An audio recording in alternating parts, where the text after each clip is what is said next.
After the pomp and circumstance of the Nerdy Awards, you probably thought that I was all done celebrating the greatness of 2020. Sarcasm intended. But nope, you'd be wrong, because today, Big Nerdy's going over his top 10 Black Series releases of 2020, and it starts right after this. Hey, welcome to Nerdzoic, everybody. If this happens to be your first time landing on this channel, hello, my name is Matt. ¿Cómo está? Muy bien. That's all the Spanish I know. Before I get into the top 10, I want to give you my honorable mentions because I had a really hard time with this list. I do want to put out the disclaimer that some of you are going to say, that figure sucked. Well, it didn't to me, man. I liked it. So some of these figures are a bit controversial because some will say they're not very good, or, oh, it's a reused body.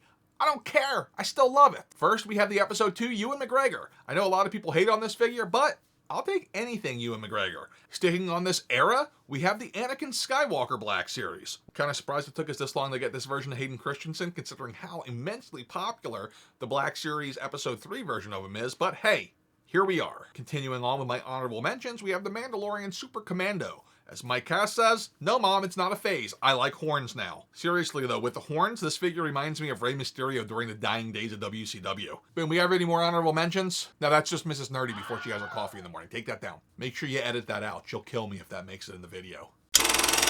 Coming in at number 10 is the Probe Droid. This figure seems like it's completely out of scale, but I don't know why. I just love it. There's something about this spider-looking droid that just makes me feel good. I know it's the 40th anniversary of Empire Strikes Back. Maybe that's why I'm feeling all sorts of nostalgic, but I was really happy to see this figure. Wasn't so happy to get the $30 price tag, but hey, what are you gonna do? Plus, during the summer, this was like the only figure that I could find in stores for either Black Series or Legends, so. Coming in at number 9 is the Mandalorian and Beskar armor. This came out as part of the new Galaxy Art Wave, and it is gorgeous. I wasn't planning on buying this initially because I already have him in his crappy Kmart armor, but then I saw him and I said, ooh, looking shiny. We've already gotten quite a few different Mandalorian figures. I don't know that I can name a definitive one just yet because I don't have the one where you take the helmet off and see Samwise Gamgee yet. But once I do, I'll let you know what I think the best one is. But hey, let me know in the comments, what's the best Mandalorian figure so far in the Black Series? Coming in at number 8 is the Snowspeeder. Hey, this isn't a figure, but it doesn't matter. I said releases. Oh, trick question.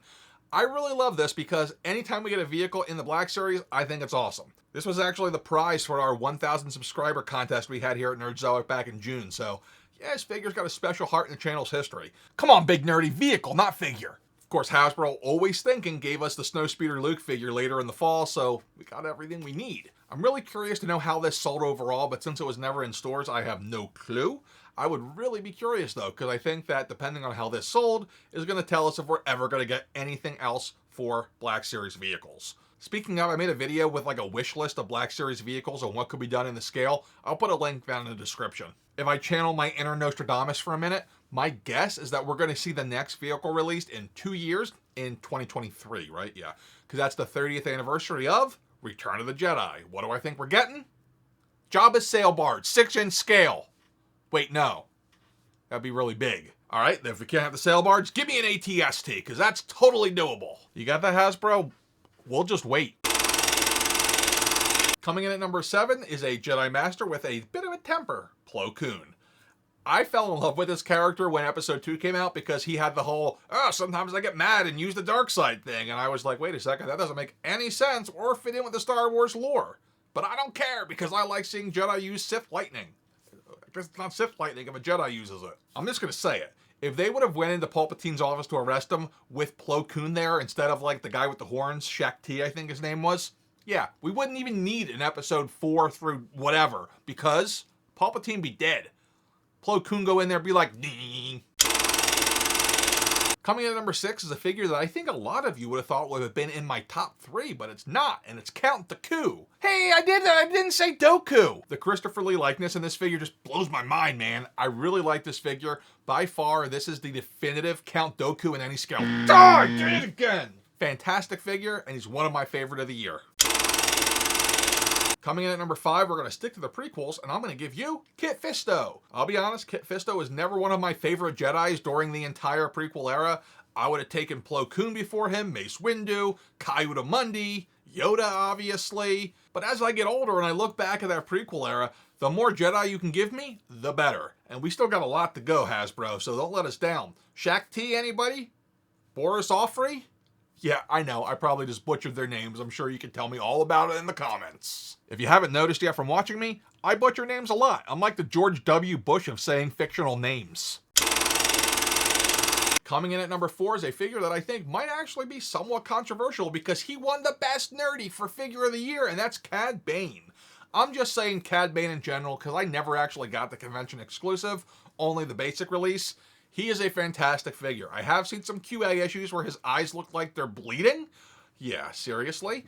But it is a great sculpt, great paint job, great likeness. I really love this figure. I think one of the reasons this figure doesn't go higher for me is the fact that I don't have a real emotional attachment to the character.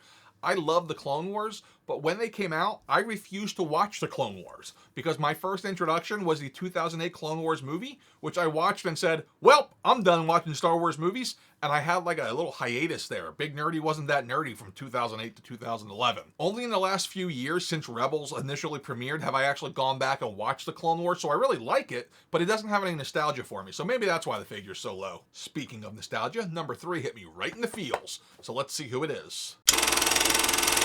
Coming in at number 3 is the Luke and Yoda Dagobah 2-pack that has quickly become a peg warmer in my area. I love this set. The first time I saw him, I was like, buy. I almost bought 2 of these just so I could have one carded and one loose. I love that we got the Dagobah Luke. I love that Yoda fits in his little backpack. I love that they came in a set together. I love that it's all part of the whole 40th anniversary celebration. Keeps getting me thinking about what's coming with the 1983-2023 release, like that celebration. Speaking of, next year is the 20-year anniversary of Attack of the Clones, so I'm gonna have to start getting my wheels all turning here about what they're gonna do for that.